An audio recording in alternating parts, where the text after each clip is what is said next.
What is on your heart today, Jesus? I asked. The glory that awaits you all soon. Some will experience it sooner than they think. Others will have to go through a battle until I take them home.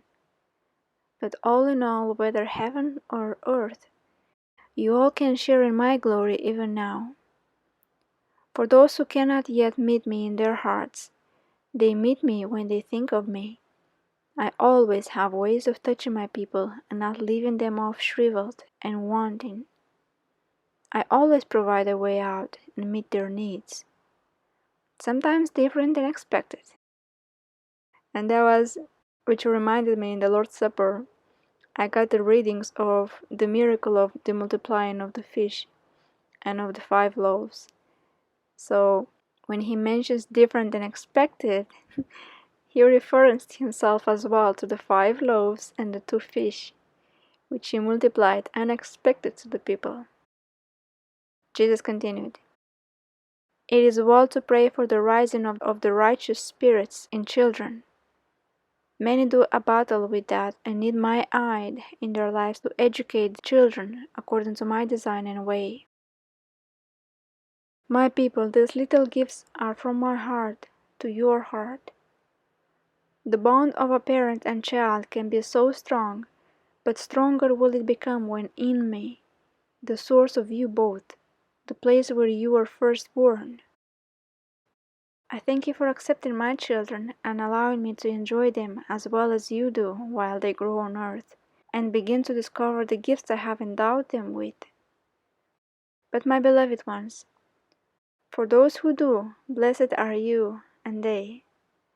But for those who do not take rein to educate and to discipline the little ones as I lead you, it will be dangerous to leave them off to their own will if left alone at this young age. Take measures to educate the little ones as I educate you, my dear ones. Take great patience in the process of their bettering, for as I am patient with you all, so you are to follow my example and be very patient and enduring when their flesh is flaring up. You can liken it to yourselves when this happens, how your flesh also flares up before me at times, and I deal with you firmly, but gently.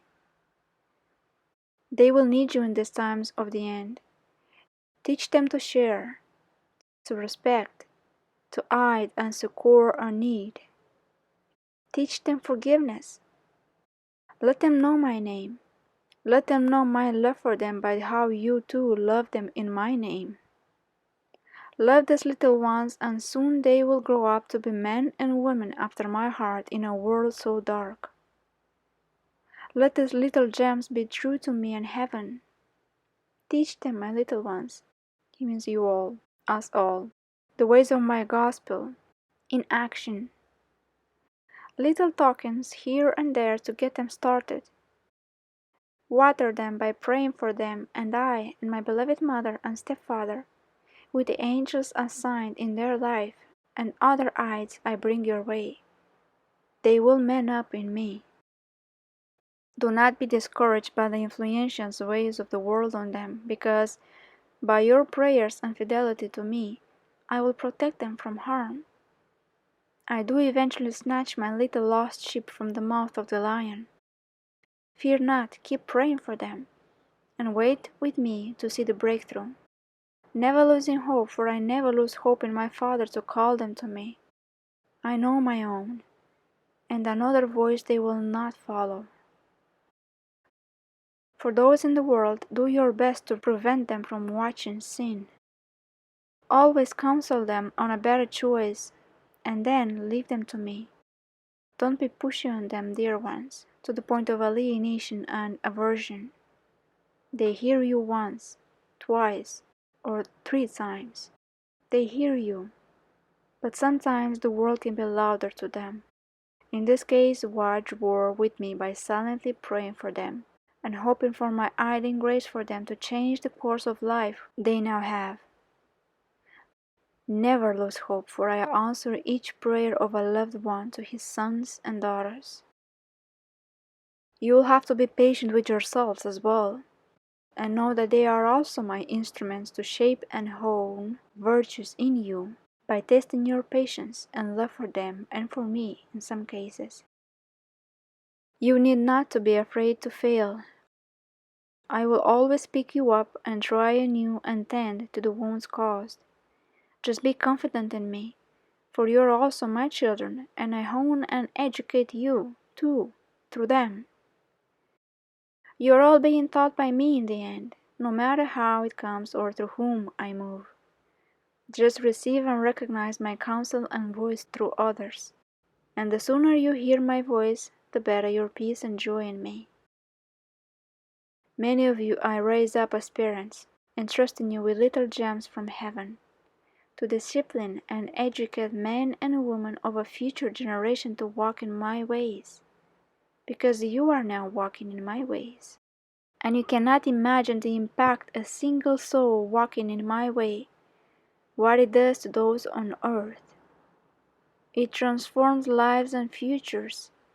It impacts the eternity of many souls, all because they have been instructed by my very own ones to love the Lord their God with all of their heart, soul, and spirit. So, my dear ones, tend to them as my future saints, as my little angels on earth. Preserve them in me, and allow me to shape them through the events of life. Then Mother Mary comes in and says, "Place them in my trusting hands." And Jesus continued after that, "And she will supervise them for me," he said. "These are her own children also, and she is the best of mothers one can have." He was speaking of himself also, smiling happily while looking in her direction. Together with my mother, my spirit moves on them. Happy the man who has well-trained children in my ways since young, for then, when they grow up, they will be great in me, under the protection of my blessed mother. So tend to me in them. Let my need be your need. Let my ways be your ways, and together we will raise up a generation of saints after my heart and spirit. Do your best to accompany them as fathers, mothers, brothers, sisters, friends, heaven inmates in the same home of my Father. Thank you for taking them under your wings and receiving me with them in your homes.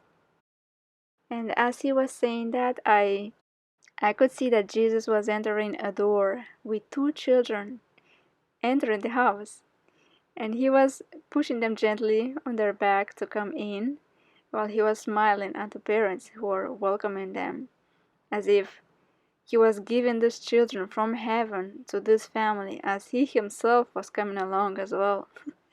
He was all smiling. He was a happy, motherly, smiling Jesus and his children, literally. And Jesus continued, "I am here with you all. Blessed are you who come to me with your children, my little angels on earth, my ambassadors of love eternal, walking in the land of the earth. Keep them in me. I am their covering unto eternity, that is from the harm of the earth to their soul's salvation. Teach them my truth, and let them come to know of their guardian angels too, for fellowship and bonding in this life's journey. Teach them little heartfelt prayers. Encourage them to sing their songs to me in their own sweet way to me. Set them on my foundation and cleanse them with confessions. Start them strong in me, and it shall be their anchor for life. I am with you all in this. Together we can all do it. Don't expect perfection at first sight. All growth takes time and seasons of change. Meanwhile, always, always enjoy them as I do. Always try to see the best of every situation and allow a simple little smile to escape you in gratitude to me for these little gems in growth. For great is their calling in me, and great is the blessing of my Father upon your house. Do not lose hope. Be fervent in me and declare my victory over it all. Know that my mercy reaches out even to the gates of death. He could also mean the gates of hell. My ways are not your ways, and my ways are always higher than yours. So keep in mind, I always move to gain them back to me no matter where they went off to. Relinquish them to me, but do your best to father and mother them well, with me at the core of their hearts and house.